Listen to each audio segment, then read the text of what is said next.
Ngomongin soal alien pasti nggak jauh-jauh dari yang namanya teori konspirasi. Karena kurangnya bukti yang valid mulai dari DNA lah atau apalah.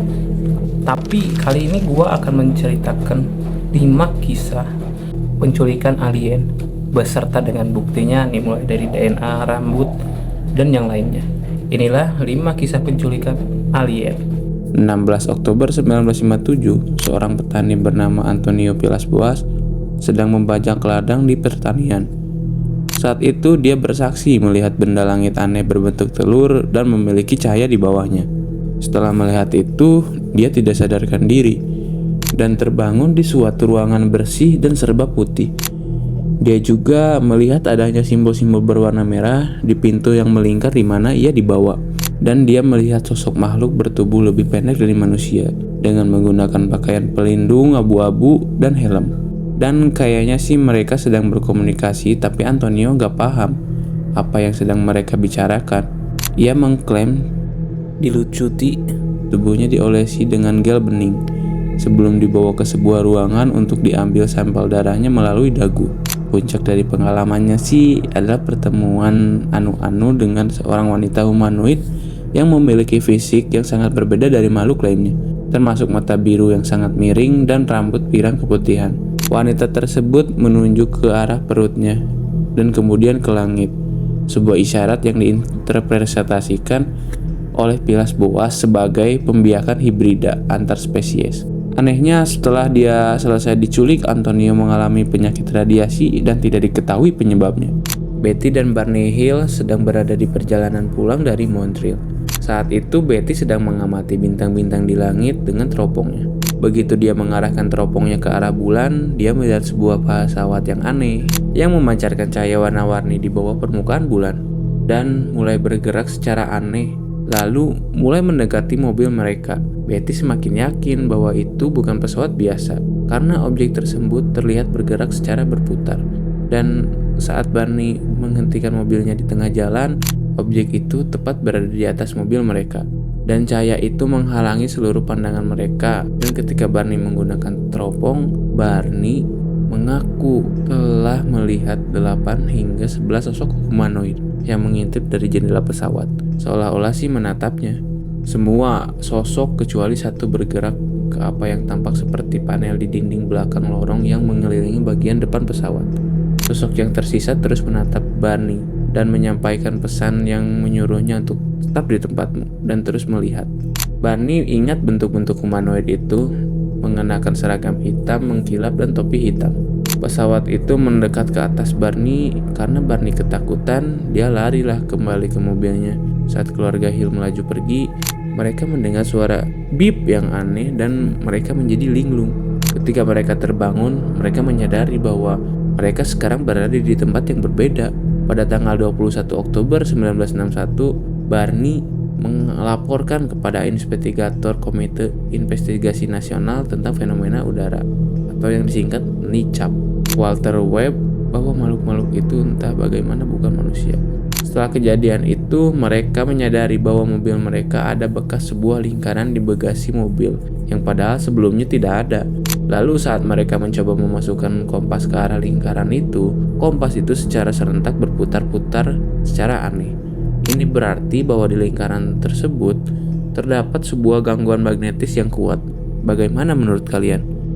Dua orang pria bernama Charles Hickson dan kerabatnya Colvin Parker sedang memancing di sungai Mississippi.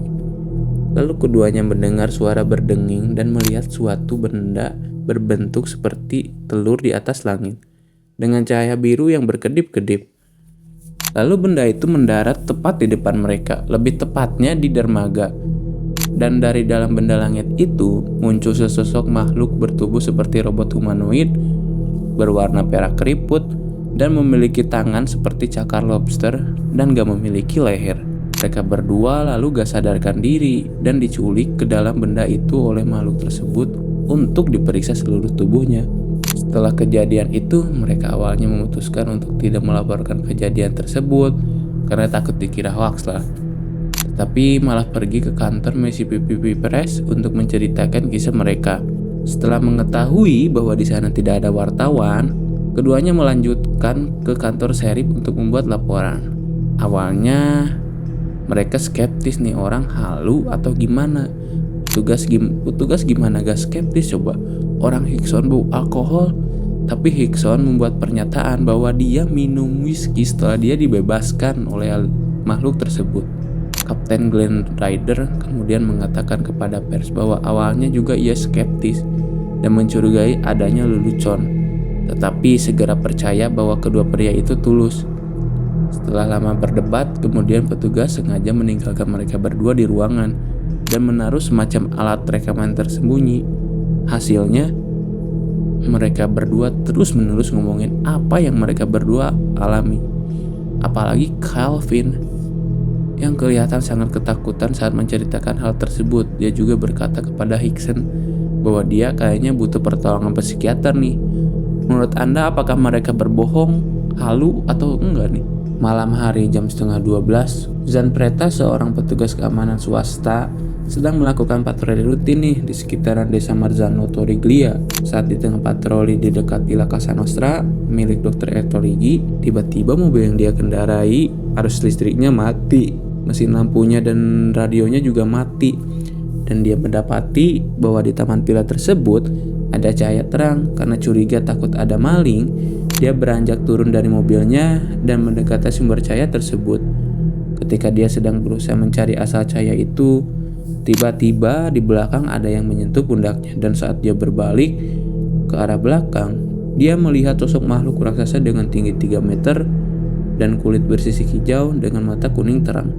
Gak pakai lama, dia langsung hibrid dan langsung melaporkan temuannya ke operator radio Carlo Tocalino. Kata-kata terakhir dia adalah "No, non sono uomini." Bukan, dia bukan manusia. Lalu suaranya menghilang.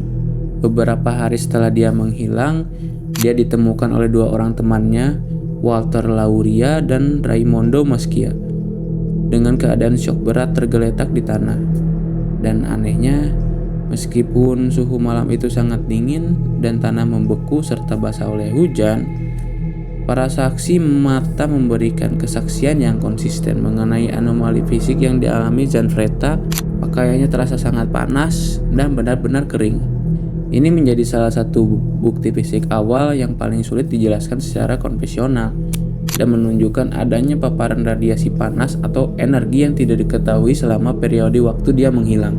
Banyak kasus alien yang dianggap remeh atau nggak dianggap serius, tapi berbeda dengan kasus Zanfretta karena bukti fisik ada, ditambah ada saksi yaitu kedua orang temannya. Lalu beberapa hari kemudian, Komandan Stasiun Torriglia Antonio Nucci memimpin penyelidikan ini dengan tingkat keseriusan yang tinggi. Pihak polisi militer juga ikut turun tangan menginvestigasi kasus ini, dan saat mereka mencari bukti di Villa Casa Nostra, mereka menemukan adanya jejak fisik nyata berupa area rumput yang rata dan membeku dalam pola setengah lingkaran atau tapal kuda dengan diameter sekitar 3 meter. Investigasi dilakukan lagi dengan menanyai ke para penduduk nih, dan jawaban mereka adalah ya, mereka melihat objek bercahaya di saat Zanfretta mengalami kejadian itu. Ini menjadi bukti yang kuat dan konkret, bukti bahwa Zanfretta tidak sedang berhalusinasi atau mengarang cerita.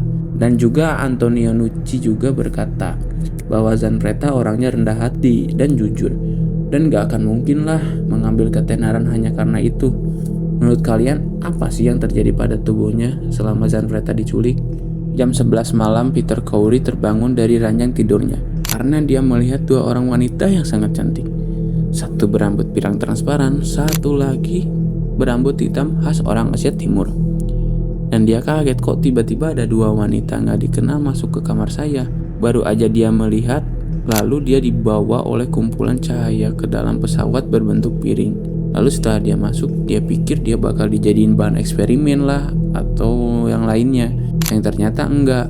Yang ada dia sendiri keenakan. Peter sendiri bersaksi pertemuan mereka itu adalah pengalaman seperti lagi anu-anu. Dan dia juga berpikir ini kayaknya strategi mereka untuk membuat anak hibrida campuran. Kemudian setelah kejadian itu, dia kembali ke kamarnya. Dia mendapati bahwasannya rambut dari kedua orang wanita itu masih ada Peter gak basa-basi lah, langsung melaporkannya ke pihak forensik. Sampai rambutnya tersebut disimpan selama beberapa tahun sebelum diserahkan kepada Bill Chuck Chalker, seorang peneliti dan dengan latar belakang matematika dan kimia yang memfasilitasi investigasi ilmiah berskala internasional. Analisis menggunakan teknik profil DNA PCR, sebuah metode yang memungkinkan amplifikasi dan pemeriksaan jumlah materi genetik yang sangat kecil. Tim peneliti dipimpin oleh ahli biokimia profesional termasuk Dr. Horace Drew yang berusaha menerapkan standar ilmiah yang ketat pada sampel yang kontroversial ini. Setelah melakukan pengetesan DNA, para ahli mendapati bahwa analisis jaringan akar menunjukkan leluhur yang konsisten dengan kelompok orang Lahu, sebuah kelompok etnis yang ditemukan terutama di Asia Tenggara, khususnya di daerah pegunungan di Cina, Thailand, dan Myanmar. Sebaliknya, fragmen DNA yang ditemukan di batang rambut menunjukkan leluhur tipe Gaelic atau Basque yang berasal dari Eropa Barat. Kontradiksi genetik internal ini menunjukkan asal-usul kimerik atau hibrida yang tidak umum ditemukan dalam populasi manusia alami, yang memberikan bukti kuat bagi teori rekayasa genetika oleh entitas non-manusia.